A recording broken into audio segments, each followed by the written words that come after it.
5 minutos. Le agradezco al doctor Rubén Sturman-Elstein, médico especialista en enfermedades alérgicas y respiratorias del Hospital Ángeles de Interlomas, que nos tome la llamada esta mañana. Primero que nada, gracias, doctor. Buenos días. Sí, gracias, Débora. Buenos días. Queremos hablar de un tema también que ha tomado fuerza, ha cobrado fuerza en los últimos días, sobre este medicamento, el Remdesivir. Hemos escuchado también la presencia y el éxito de otros medicamentos para tratar los síntomas de COVID-19. Importante, no representan estos medicamentos una cura para el COVID-19. Actualmente, hasta estos momentos, no hay ni cura ni vacuna, pero sí existen medicamentos que pueden ayudar a tratar estas complicaciones en cuanto a los síntomas se refiere por este virus, doctor. Sí, así es. Es bastante complejo. Sí. Y estamos aprendiendo cómo entender esta enfermedad y probar diferentes medicamentos. En el caso particular del Remdesivir, estamos hablando de un antiviral. Entre los antivirales que estamos tratando de usar para esto, estamos tratando de frenar la replicación del virus. En particular, en el estudio multicéntrico que se llevó a cabo en diferentes países con más de 1,000 pacientes, se encontró en el resultado del estudio que se acortó la estancia hospitalaria en pacientes graves de 15 a 11 días de hospitalización.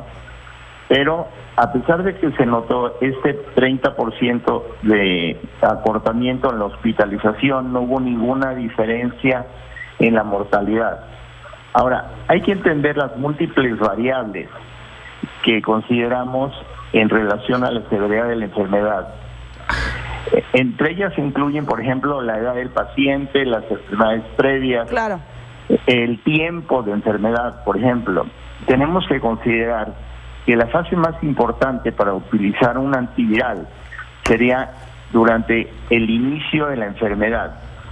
Muchos pacientes llegan a la atención médica ya después de tener síntomas, y algunos ya con síntomas severos. Entonces estamos ya fuera de tiempo para que un antiviral funcione. Los antivirales funcionan para frenar la propagación de la enfermedad en la fase temprana, es decir, que no lleguen a una fase grave. Si ya llegan a una fase grave, pues ya el virus hizo su consecuencia de enfermedad. Claro. Entonces, la variable importantísima es que sea dado un antiviral a tiempo.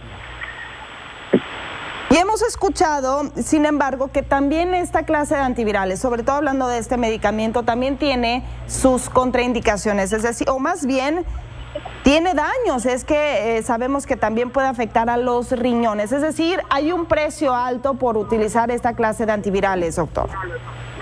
Caray, muy complicado. Por supuesto que hay efectos secundarios y sí se reportaron daños gastrointestinales, hepáticos, renales y respiratorios. Pero hay que considerar que la misma enfermedad da esas complicaciones. Claro. Entonces, para diferenciarlo, pues es bastante difícil.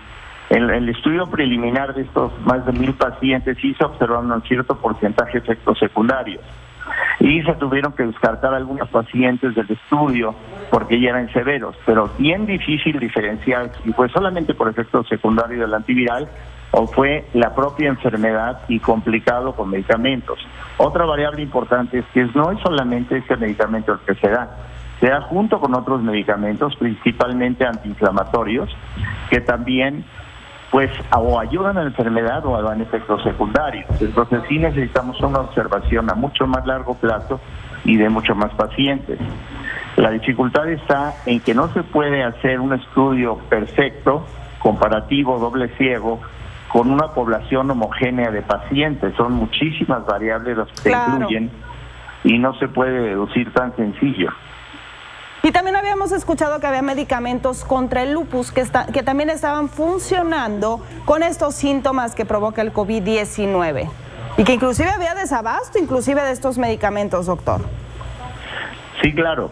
El más conocido es la hidroxicloroquina. Exacto. Que se reportó con buenos resultados en varios países, en varios estudios, y pues en algunos otros estudios también se detectó de que no había mucha diferencia. Allí de nuevo, ¿en qué fase de la enfermedad? ¿En Claro. qué tipo de pacientes? ¿Qué otro tipo de factores de alto riesgo? Es bastante complicado. Y por supuesto no se usa un solo medicamento, estamos hablando de lo que se puede hacer. Como no tenemos un medicamento específico, se dan combinaciones de medicamentos, tanto antiinflamatorios, antivirales, otros que se llaman inhibidores de antileucinas y por supuesto anticoagulantes. Entonces es un proceso bastante complicado Sí. para definirlo.